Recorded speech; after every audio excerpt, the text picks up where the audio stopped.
Hello, Stitchers. Welcome to Stitch Please, the official podcast of Black Women Stitch, the sewing group where Black Lives Matter. I'm your host, Lisa Woolfork. I'm a fourth-generation sewing enthusiast with more than 20 years of sewing experience. I am looking forward to today's conversation, so sit back, relax, and get ready to get your stitch together.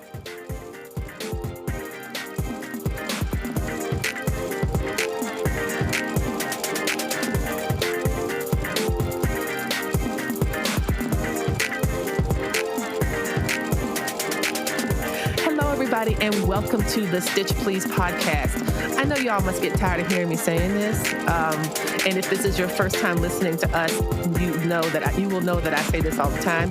But I am delighted, thrilled, and honored to have the guest that we have talking with us today. I am speaking with Sahara Clemons, who is an artist based in Charlottesville, Virginia, though her work has been exhibited elsewhere. And she is also currently a student at the Rhode Island School of Design.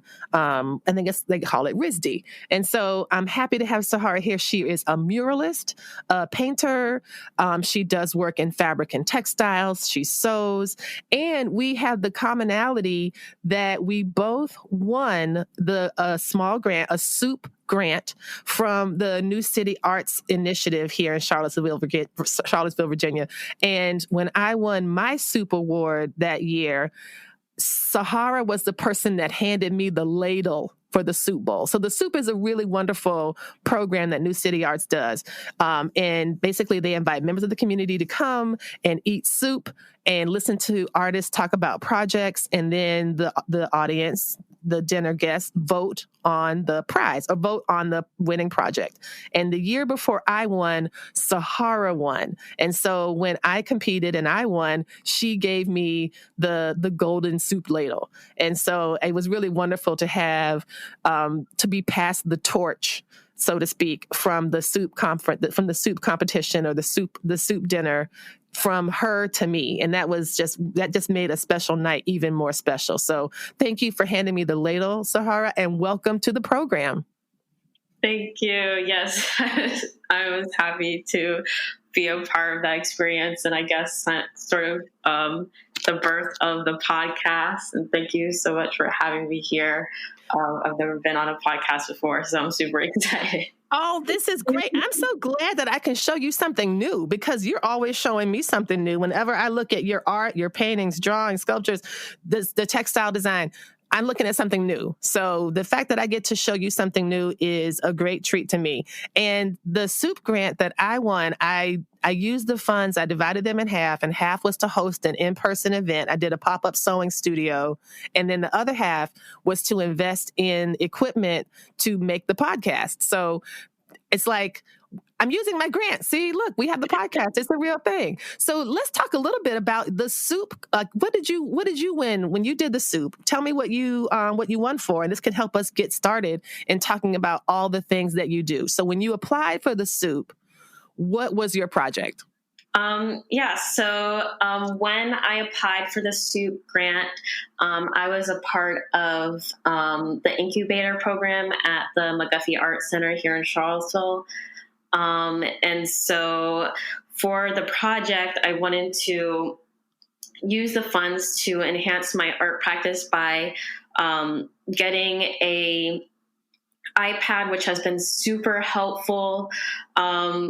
As you know, someone who is also a part of the soup collective, Uzo, who has become largely successful now, has been giving iPad. And so an iPad has been just such a huge help, and also just to create my work for the incubator show at the end of that year was what I utilized the grant money for. And so a large part of that was creating a wearable art piece, in addition to, I believe, 5 or 6 other paintings in the collection. And I just really had a fun time being a part of the soup grant and part of that community, and utilizing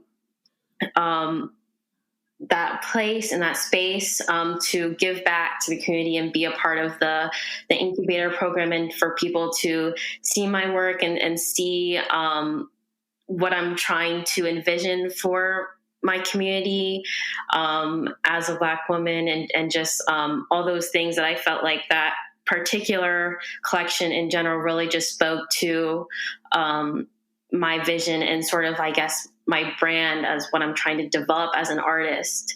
And so the Soup grant was really facilitative of my experiences that are happening right now.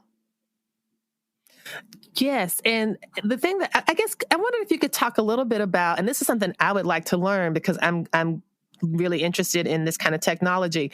How does an iPad help you as an artist? I know this might be a silly question for you to think about, but for me, I had an iPad and I used it to play Words with Friends in large type. Like that was what my iPad was for. I did a little bit of stuff with the banking maybe, but like I never thought about drawing with it or sketching with it or using it anything beyond like, you know what I mean? And so I'm wondering, could you talk a bit about what kind of creative processes can an iPad open for people, for artists? Yes, absolutely. So, an iPad, where I use my iPad for is, I guess usually people use it for digital work, but I also use it for the first initial stages of creating my paintings. And so, I use the app or program Procreate.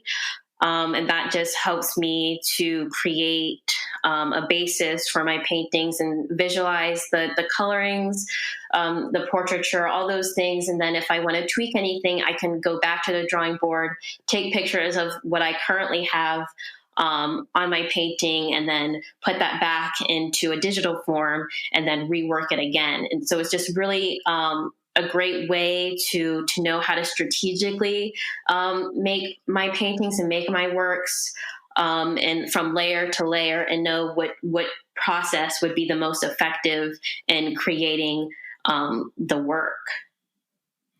And yeah, and so like, I guess I love to think about like in some ways, like almost the archive of the work lives in the device somehow. Like you could have this version and that version, and that you can really translate from this digital space. You can translate from the digital form into a form that's, I guess, maybe analogs that exists like out there in the world in a way that's not fully digital.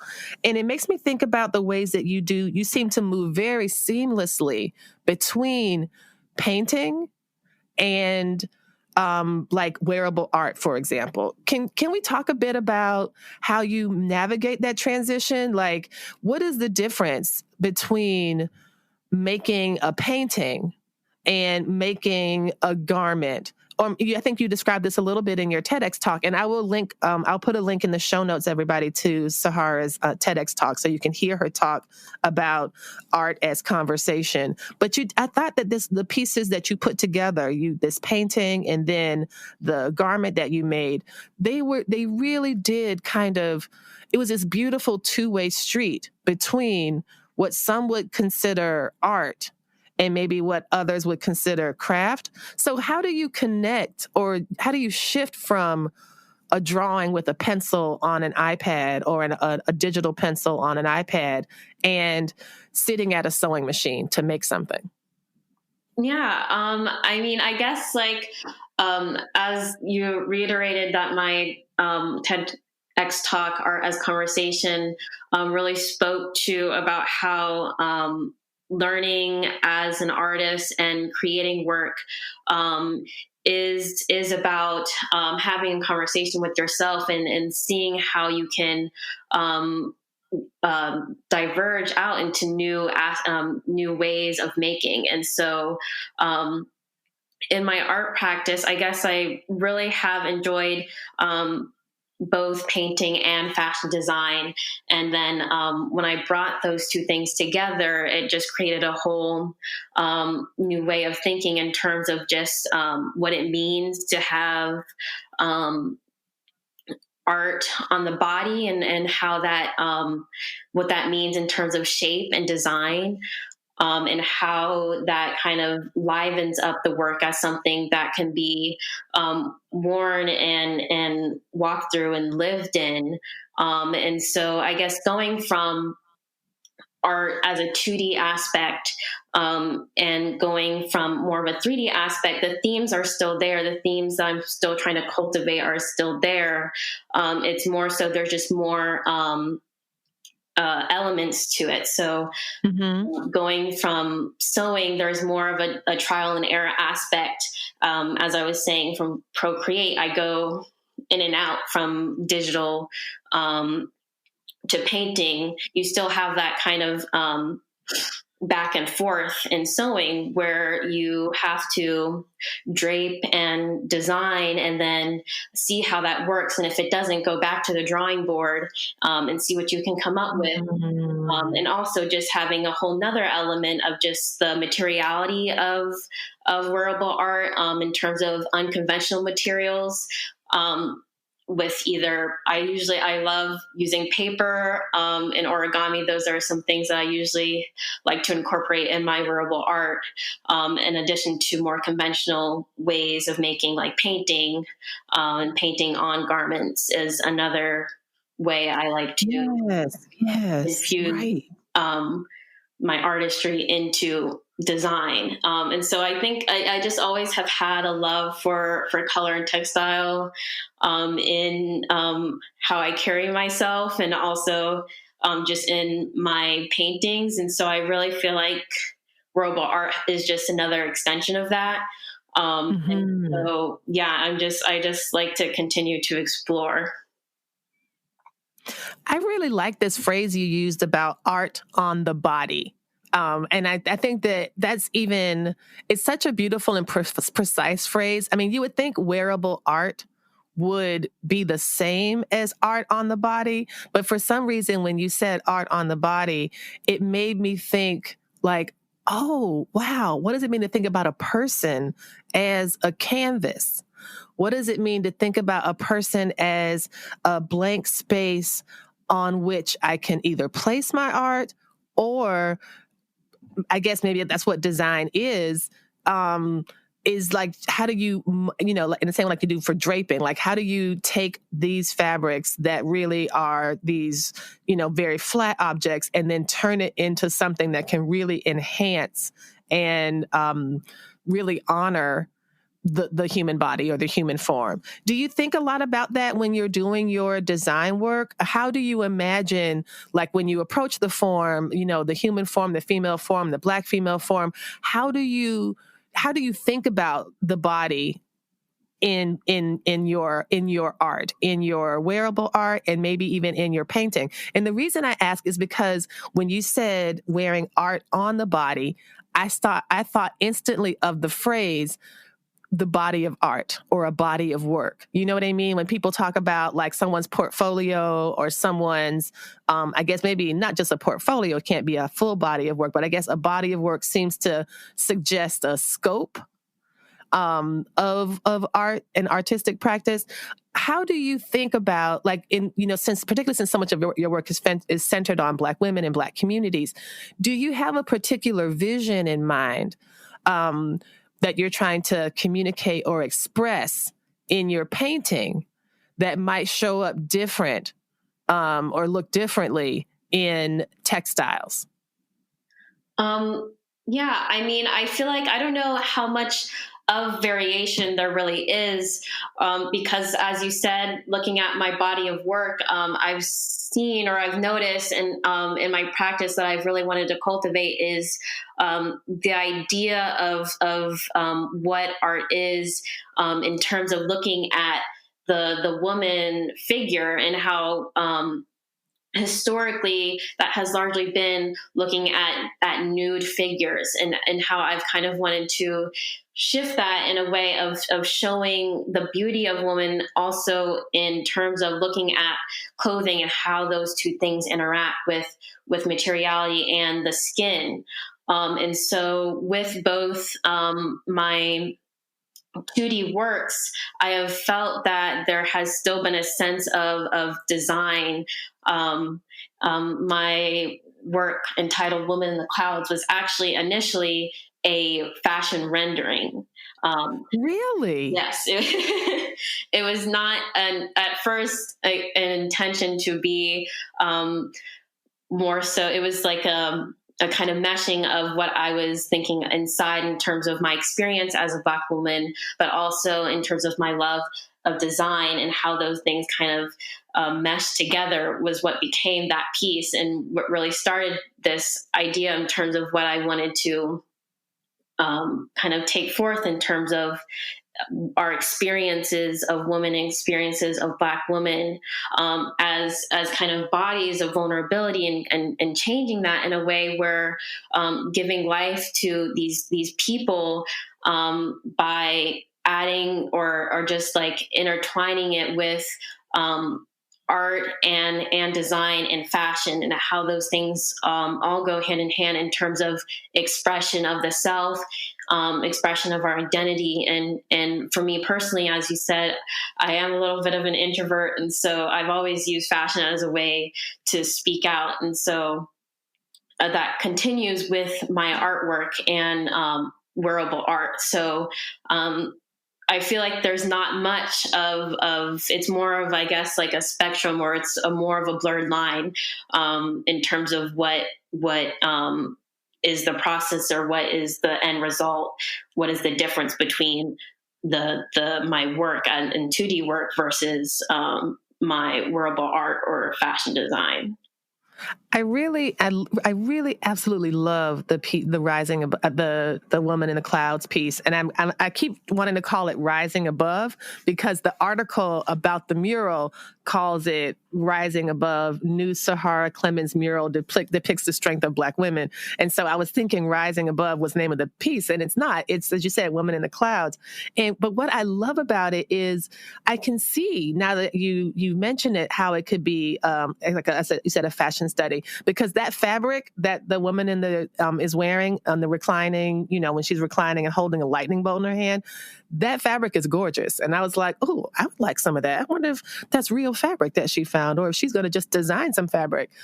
It's really just beautiful. It's just so beautiful, and you can really tell the things that you're describing about the depth, the texture, the textuality, all of those things show up there. Tell me a bit about the lightning bolt that she's holding. What is that harnessing? Is that about power? Is it about light? Is it about joy? Is it about this? There's something so beautiful about the way you've incorporated natural elements, like with the sun and the light and the clouds. Can you talk a bit about what it means to hold lightning? Yeah.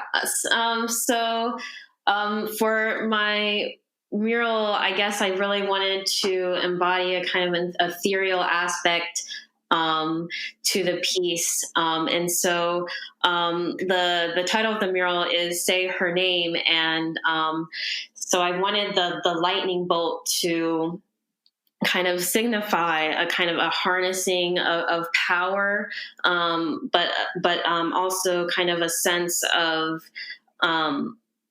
reflection and a sense of just like knowing the path of what it means to be a Black woman, what that intersectionality of race and gender, and how that kind of culminates into an experience that can be challenging, that can be difficult and adversarial, and knowing that, and also so recognizing the power that one holds as something that is delicate and should be used wisely. And so I wanted kind of that harmony to be reflected through the use of the lightning bolt, the moon, and the sun that are all evident in the piece, in her garmentry, in her accessorizing, and of course, as you said, her power lightning bolt beam. You know what else I love about the piece is that I like how she's reclining, and I feel like. I can tell you my thought. I was going to tell you my thought about the reclining, but maybe I should hear your thought first, or do you want to hear my thought about the reclining, and then you'll tell me what the right answer is? Um, I will say I would want to hear your, I guess, answer, but I guess I would say that, as I said, art is a conversation. So no, there is no right answer. There is only just exploration and extension of what we see in the art, and then it kind of creates its own answer within everyone else. Oh, you are so smart. I bet you're up there killing them up there at RISD. I mean, really, that is a beautiful answer. Um, okay, so what I thought when I saw her reclining, I was just thinking about the importance of Black women and rest, and how I know there's a project that I love called the NAP Ministry, and it's a Black woman-led, actually theological project where she is on a mission for to educate Black people, and I think everybody, but Black people in particular, about, the dangers of capitalism and how it extracts labor from us and how we're not allowed to rest. That she sees basically rest as reparation. She sees rest as resistance. It's really a beautiful project. And so I was like, to see this woman like reclining on her side in nature, in a natural environment, and still to be so powerful. It just felt to me like, I don't know, there was just something in there that seemed really valuable. And for me, since I'm looking at it right this minute, like in a small format on a computer screen, instead of seeing it live and big, I couldn't tell if her eyes were opened or closed.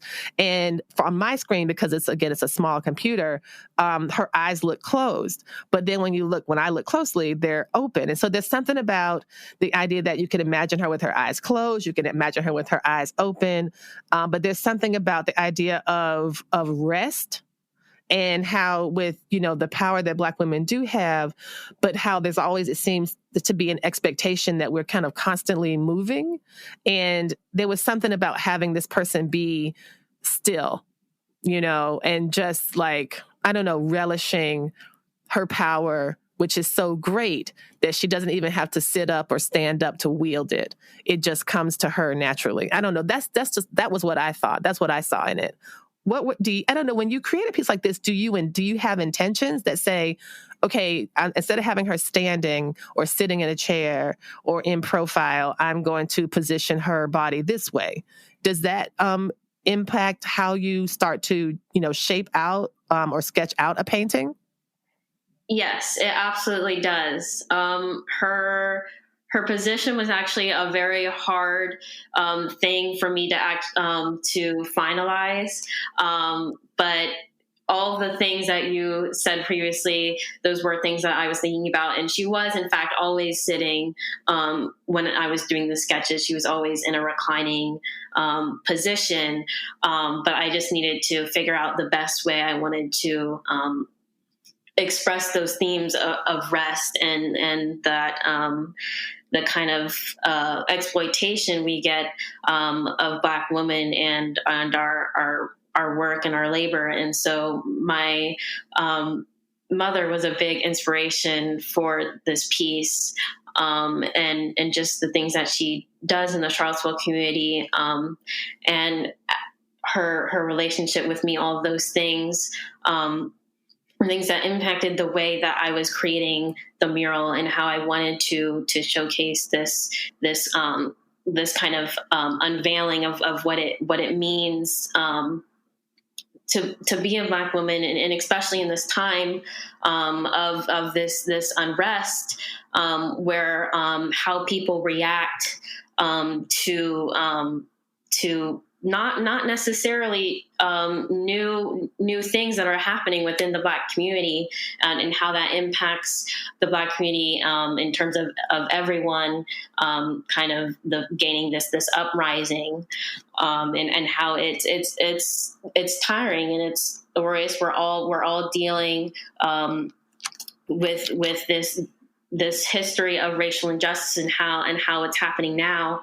It's just difficult to keep up with the power that we hold in terms of education and resistance and activism, but also just our own interpersonal dealings with these things. And so that was really what I wanted to culminate in her position, in the lightning bolt, and just the entirety of the piece.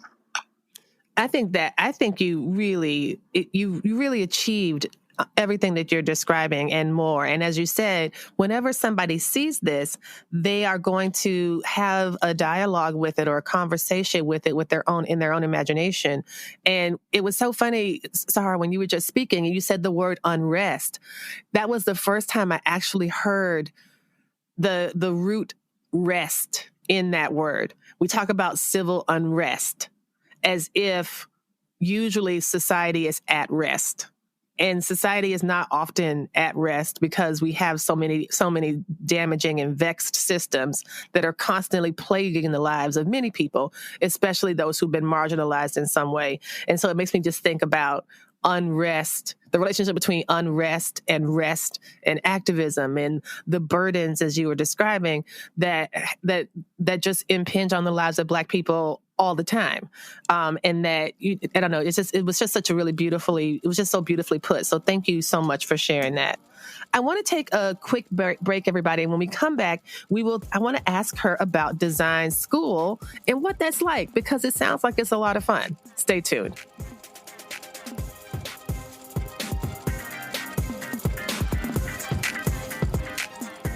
The Stitch Please podcast is really growing.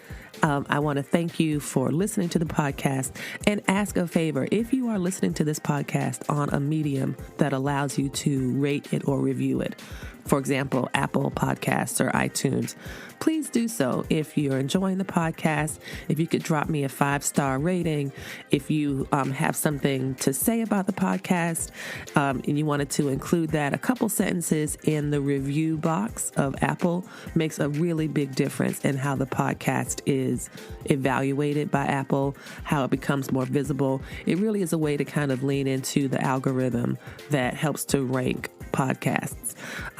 So if you had time to do that, to drop a little line in the review feature of the podcast, that would be really appreciated and it would help us to grow even further and faster.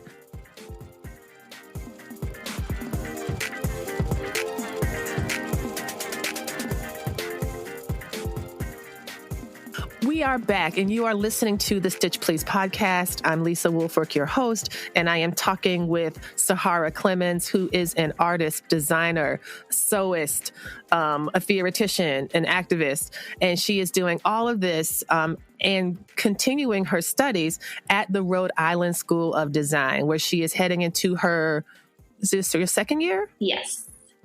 And she's heading into her second year. Can we talk a bit about RISD? I did my undergraduate education at a small women's college in Boston, and that was the first time I had ever heard about RISD.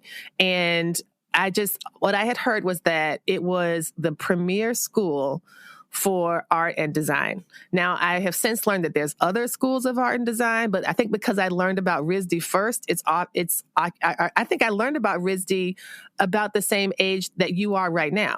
And so because of that, I think it's implanted in my mind as, oh, RISD, design school.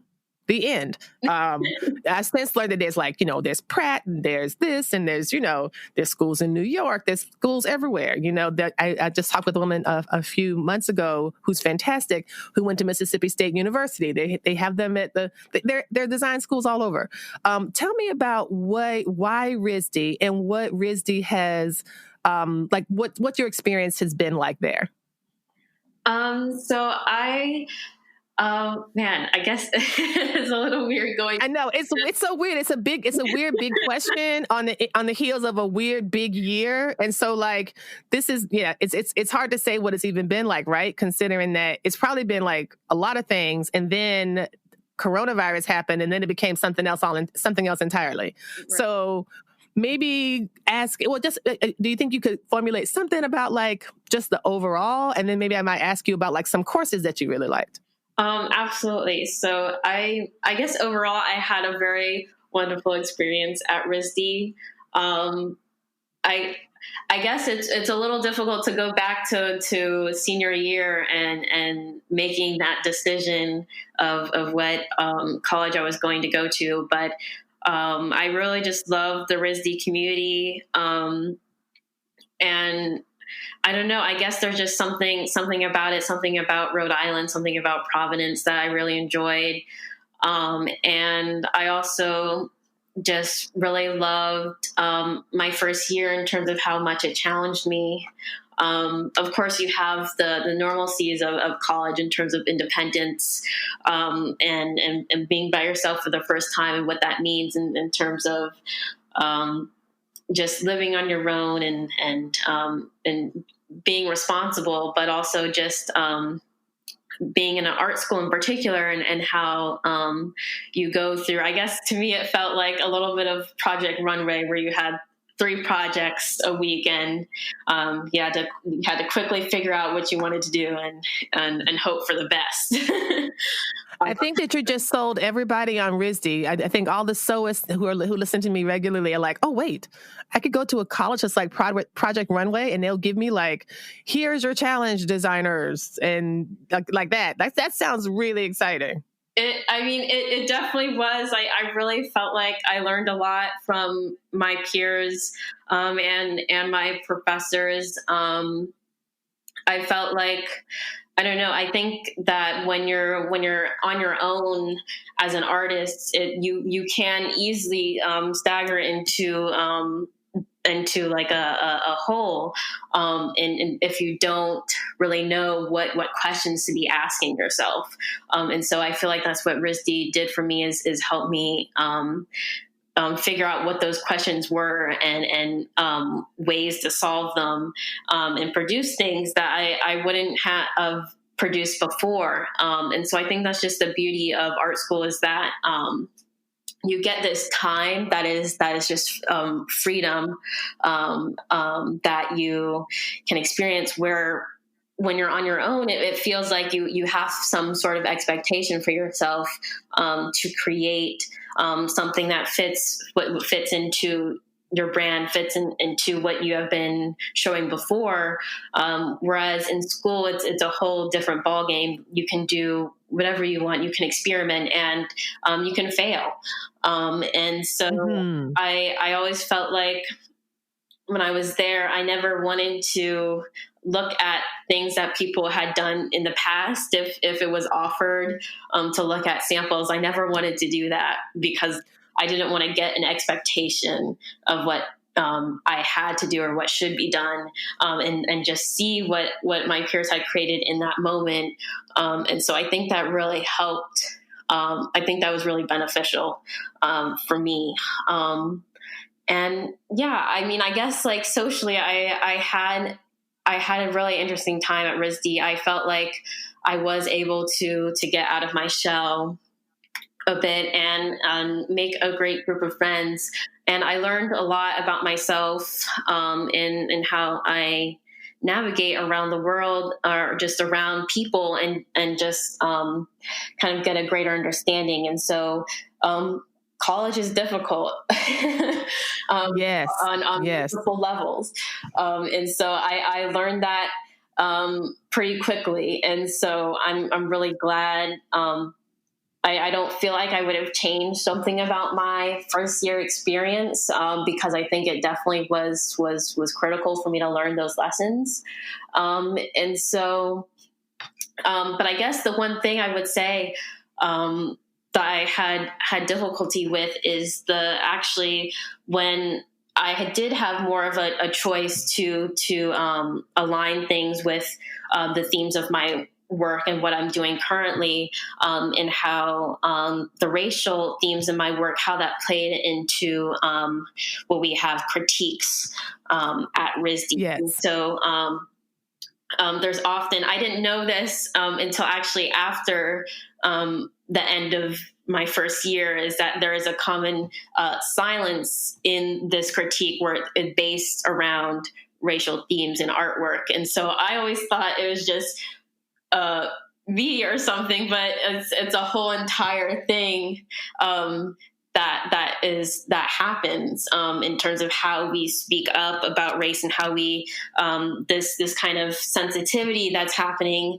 nowadays in terms of how we talk about race, and so how that reflects in art class is very interesting and is actually very impactful to an artist's experience. And so that would be one thing that I would hope would get better at RISD and would hopefully would just bring more forefront or more priority in terms of educating and just seeing how we can change this dynamic in terms of being afraid to speak on racial issues. And did you find that concern as part of the peer review process, or did you find that from faculty as well? Did it go in both directions? I know that, and I ask because I know that in institutions across the country, people are trying to figure out how to incorporate these kind of conversations into all aspects of the curriculum. People in architecture schools are thinking about it. People in art schools are thinking about it. People in English departments are thinking about it, in math. And it's not that people are trying, that institutions, at least some quarters within institutions, are trying to say, how can we prevent, I can't speak for people. How about I speak for myself? For myself, as a professor, as someone who teaches literature and culture, I want to ask my students, how can we have these conversations? How can we think through these problems in ways that actually disrupt and dismantle these systems that have been harming all of us for, some people, it's been harming Black people to really severe degrees, but these are also similarly harmful to white people too. How do we disrupt these if we can't even begin to have, if people are saying things like, when I look at you, I don't see color. If they feel like somehow a critique about racism and white supremacy is impolite.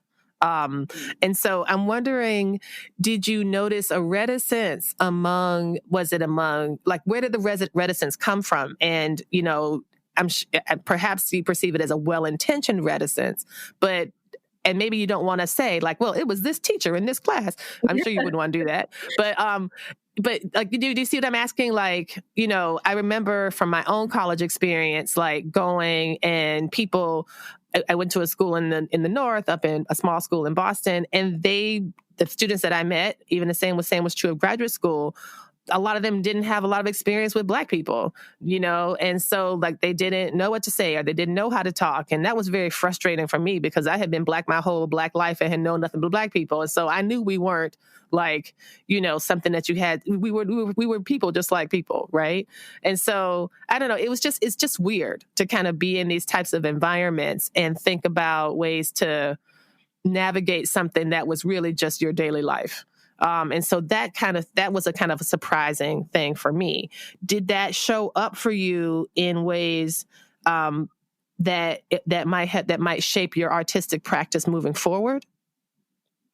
I feel like it's just knowing how where you can just get that feedback and get that advice, and that's really kind of where the root is it is both peers and professors alike, and how what are things that could be worked up to change the dynamic? What are things that we can just automatically say to just relieve the tension in the room, and then pick up the conversation?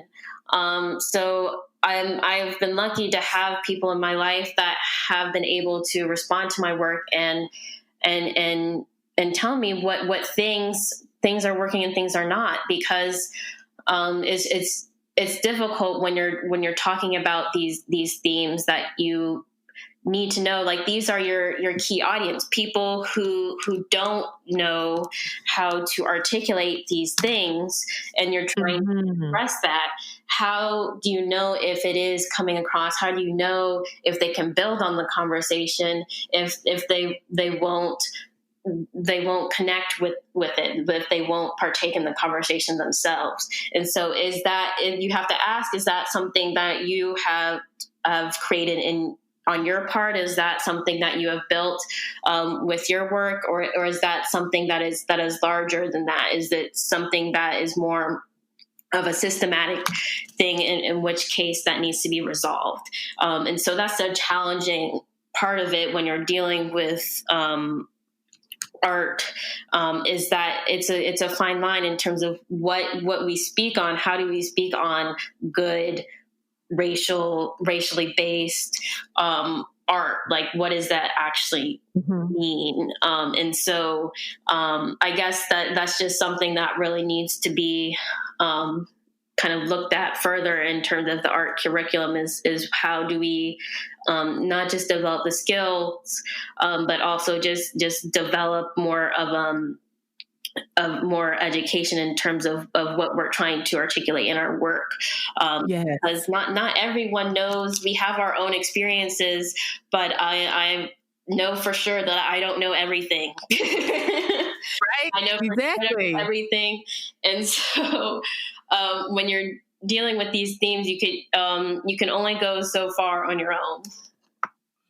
Absolutely. And I think one of the things that when you're talking about an art curriculum, one of the things that I would think would be important is that, that Black people aren't the only people who have race.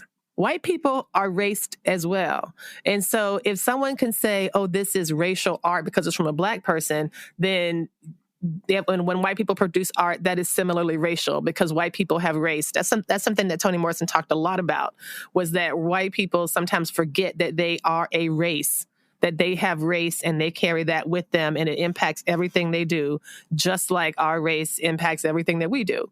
And so that type of invisibility or that type of naturalization of whiteness shows up in so many aspects of, and this is what the consequence of living in a white supremacist society, that it's not like I tell students, white supremacy isn't just Klansmen. It's this assumption that everything is white and that white then becomes neutral and the default, so that we don't have to talk about it because it's not marked and therefore it doesn't exist. All of that is just some dangerous mental gymnastics that operate in a way that centers whiteness everywhere. You know what I wanted to ask you about?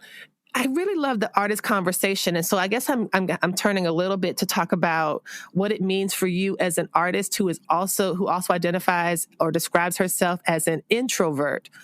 How hard is that? Like, that seems like that would be like, is that hard? Is it easy? Does it help to kind of fuel your creativity because you are reserved in the way that you interact with other people? Or does it not make a difference? I would say it, unconsciously, I'm sure it does make a difference. I mean, we are who we are, but I would say that I think that my art, in the way I process and how I make art, my introversion has definitely played a role in terms of just how I see the world and how I see and how I observe, and then also just how I feel. I like how I kind of parallel my introversion with my artwork, and so I feel like I've always wanted to have a sense of subtlety and discretion in my work, but also a sense of boldness and blatant symbols and kind of motifs in my work, to act as sort of some sense of expression of the themes. And so I think both of those things are what I try to capitalize on. And so creating work is definitely a difficult task, because I'm always asking myself, is this something that is archetypal? Is this something that's universal, or is this something that will come across? And so I feel like I've always wanted to say more by saying less. That's beautiful. And so I've always wanted to do that in my work, and I feel like that ties into how I am personality-wise. And so, yeah, I guess I feel like I've always been a little quiet, but I also feel like that has been an asset. It is working out so beautifully for you, and you are still at the early part of your journey, and that's why I'm so delighted to be able to speak with you today. I wanted to just close with what's next for you. I see that in a couple of days you have something called Art Against the Clock. Yes, yeah. I will be at the Bridge Art Against the Clock on Sunday, 2:30 p.m. I'll be doing a live stream of a piece. And so it's a fundraiser, so you can send tips in to the Bridge. And whoever has the largest tip will be getting an SGC original.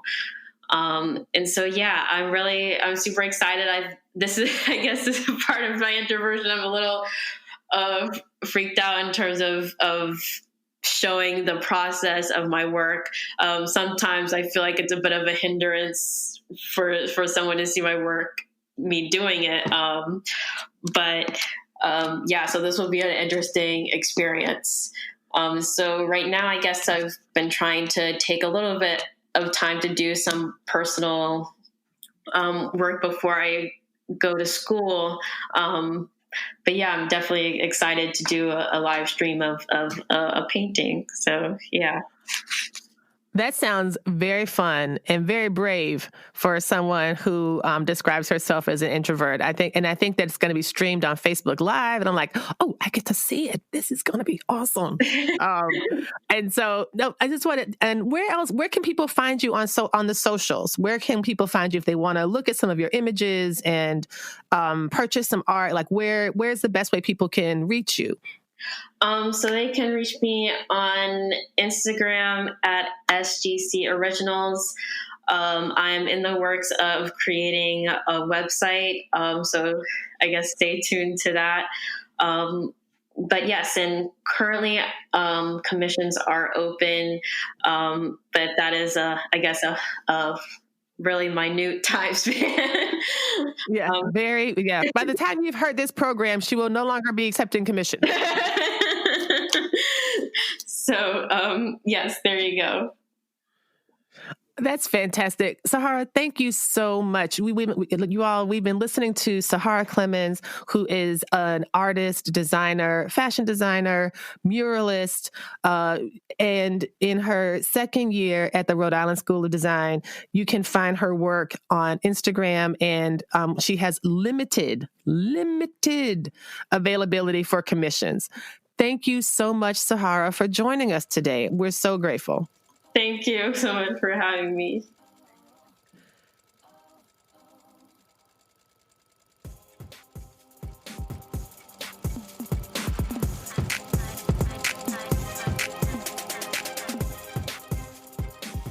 You've been listening to the Stitch Please podcast, the official podcast of Black Women Stitch, the sewing group where Black Lives Matter. We appreciate you supporting us by listening to the podcast. If you'd like to reach out to us with questions, you can contact us at blackwomenstitch@gmail.com.